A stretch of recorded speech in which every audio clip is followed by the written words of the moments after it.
Greetings and salutations, friends, and welcome back to more Warhammer lore. Today, we are going to be talking about Dark Elf Beastmasters, and perhaps even more important than the Beastmaster, the various fluffy and kawaii little critters that they condemn to eternal servitude and torture. Not the nicest of people, this bunch, and not something you would like to listen to if you're a friend of animals, but hey, details. You could in fact say that the Dark Elf Beastmasters are literally worse than Hitler, because at least Hitler was fond of dogs. Granted, he was somewhat lacking in his treatment of Der Juden, but, well, we all have our flaws, don't we?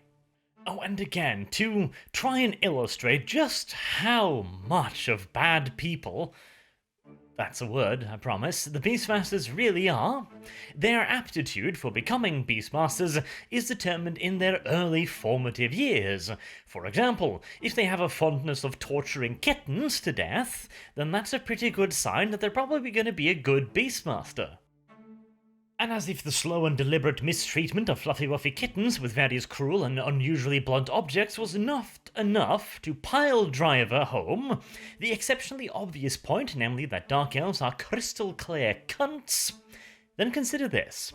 The brains of elves don't work like those of us lowly chimpanzees.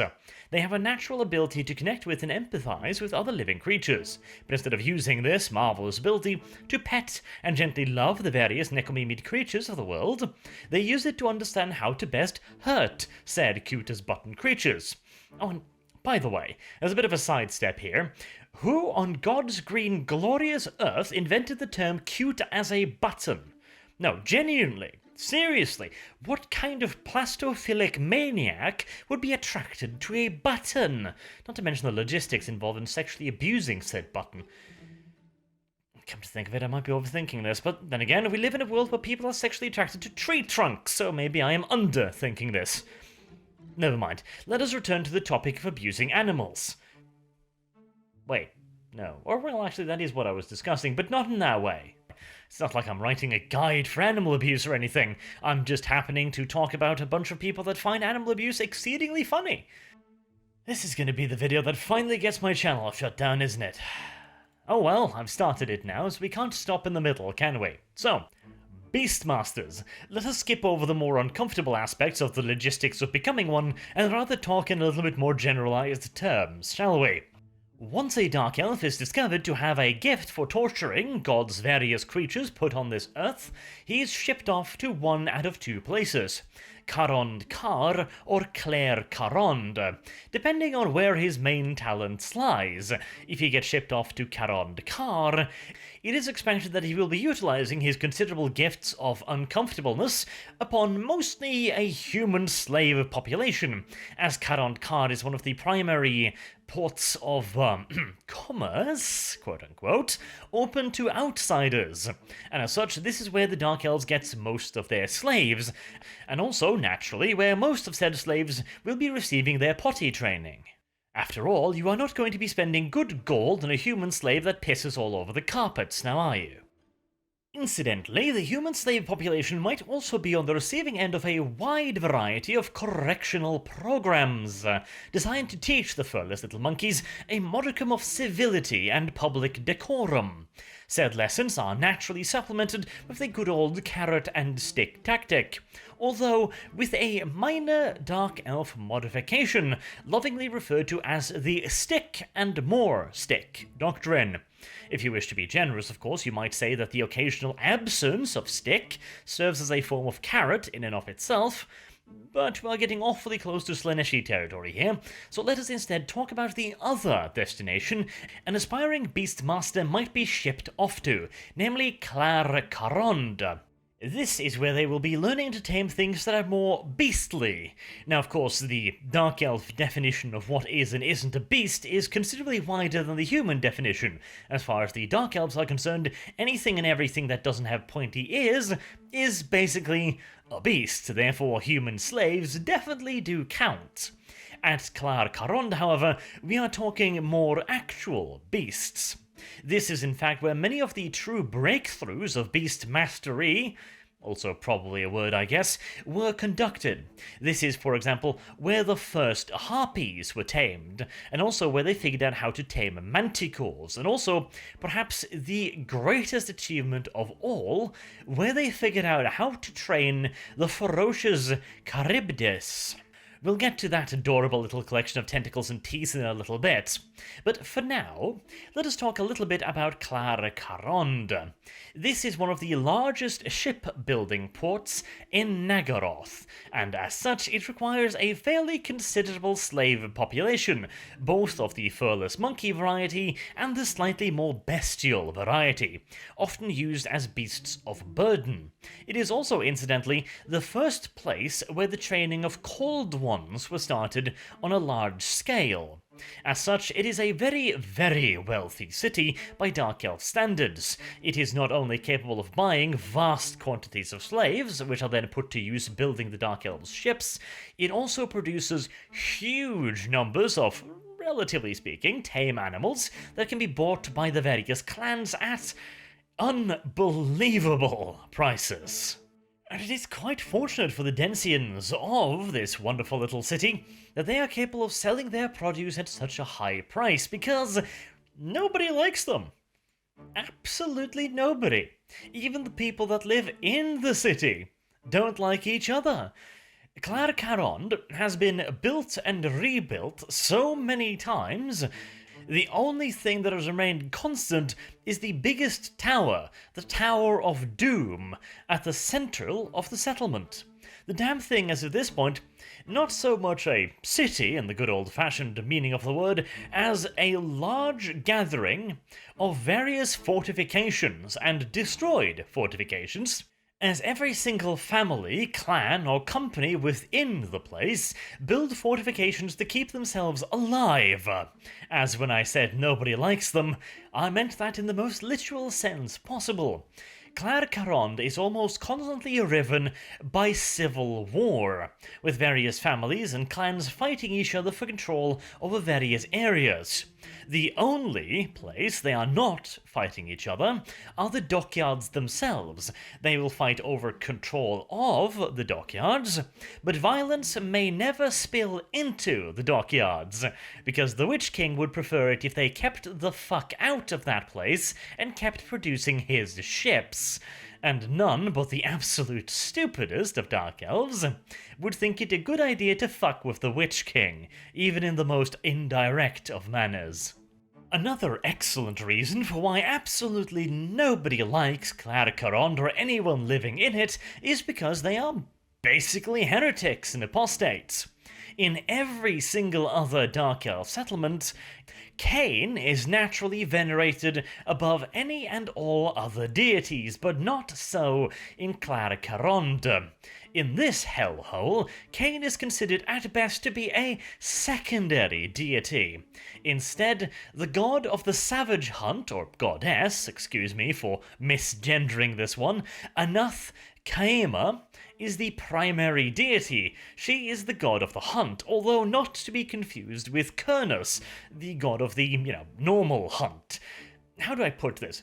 Kernus is the god of hunting a poor fluffy animal, murdering it, then eating it, skinning it, and using its bone and pelt, etc. for useful things. Essentially, the god of keeping yourself alive by hunting other creatures, the natural cycle of things. A lion might venerate, if it could understand the concept, Kernus when it eats a deer, just as a human would venerate Kernus, or, well, wood elf to be entirely honest, would venerate Kernus when he hunts, well, again, a deer, and utilize its various body parts to make funny things and the occasional sex toy. This Dark Elf version, however, she is a bit more, how do I put it? Savage. Yes, I think that is precisely the term we're looking for.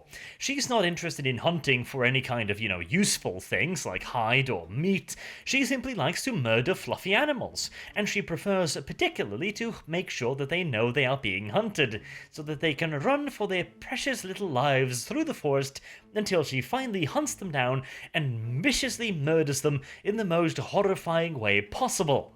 Food is not the goal of this hunt, nor is skin or leather or anything else useful. The hunt itself and the vicious end of said hunt is the only goal. Anathrema is carrying out the hunt in the name of suffering and pain, rather than anything else. And it is also important to point out that this really is the primary concern of the Beastmasters. The fact that the animal they are quote-unquote training will eventually become somewhat subdued and perhaps even obedient, well, that is a fortunate side effect of the training process, rather than really the intended goal. Though fortunately for the rest of the Dark Elves, they are remarkably good at reaching this unintended goal, as they are of course training a wide variety of creatures, and, it is very important to point out, training these things is considerably more difficult than you might originally expect. This isn't like teaching a dog how to shit on the toilet or anything like that. This is considerably more interesting, especially considering a lot of these creatures you wouldn't think would be tameable at all. For example, the harpy. Now, harpies might look like remarkably unattractive womanises, but that is not actually correct at all. They are far closer to good old-fashioned beastly animals than anything. They have the personality of scavenging birds more so than anything. They are not particularly fond of taking on anything that isn't already wounded, and preferably practically dead. They are scavengers, not fighters. And the fact that the Dark Elves can actually train them to attack things on command is quite impressive, since that basically goes directly against their natural instincts. Oh, and a quick note on that instinct part. Here's another little thing. The harpies are not just animals. They behave more like animals than they do humans, despite their raminish appearance. However, they are probably closer to some kind of chaotic monstrosity than any normal beast. Perhaps comparing them to the beast men might in fact be the most apt way, since they do not merely feed on good old-fashioned meat. If they capture a poor sod, they don't eat him immediately. Rather, they'll spend a few hours picking him apart and slowly torturing him to death first. Kinda like a goblin, except a goblin does this because a goblin is a cunt, not for any particular reason. A harpy does this because, well, the harpy literally feeds off this. As to which one is the most evil, well, that one is up for debate. But again, naturally harpies do not gain any sustenance from their own pain and suffering, and as such they are exceedingly difficult to actually get to attack anything, especially in anything that even vaguely resembles an organized manner. And so the fact that the Beastmasters have been able to train them to not only attack things on command, but even do so in a semi-organized flock, speaks volumes of the sheer skill and dedication of their spanking game. And then, of course, there are creatures like the manticores. Now, manticores is also one of those more chaotic creatures, kind of a mix between a lion and a giant monstrous bat thingity-bob, with massive claws. They tend to be rather ill-tempered, and due to their proximity to the destroyed Chaos Gates, they also tend to have a wide variety of mutations, which provides the budding Beastmaster with a few issues, since what might work on one manticore might not work on the next manticore. You might figure out that whipping one is rather effective, but then the next one has scales made out of steel, which makes the whipping part considerably less effective. Another might be handled best from a certain angle where it can't attack, while the next one might have a snake growing out of its ass, for example, which could hit you in that exact spot. In other words, there is no manual for how to train a manticore. For a harpy, there might be a certain doctrine that will reap reward, but for manticores, well, since no two of them are the same, you can't really do the same thing twice, which means that they are, of course, exceedingly difficult to train, and yet the Dark Elves are doing so with a fair bit of regularity. In fact, there are even suggestions that they've started breeding the buggers, and again, considering that no two is the same, and the fact that they tend to rip each other to pieces upon meeting one another, that is no small feat. But perhaps the greatest achievement, or smallest, depending on your standpoint, might be the taming of the Charybdis, considering that this thing is essentially a deep-sea monstrosity that tends to live at depths where humans go plop and disappear into a nice, thin, reddish jello. In fact, the pretty much only way you can lure one of these creatures up to the surface is with the aid of a Dark Elf sorceress, because the Cryptids are quite fond of womenses, apparently. For dinner, rather than anything else, but hey, details. Though they can also occasionally be spotted wandering across the shallows and in the lands of Naggaroth if there are any particularly ill-defended villages nearby, which is also one of the reasons why badly defended villages in Naggaroth tend to not remain badly defended for very long.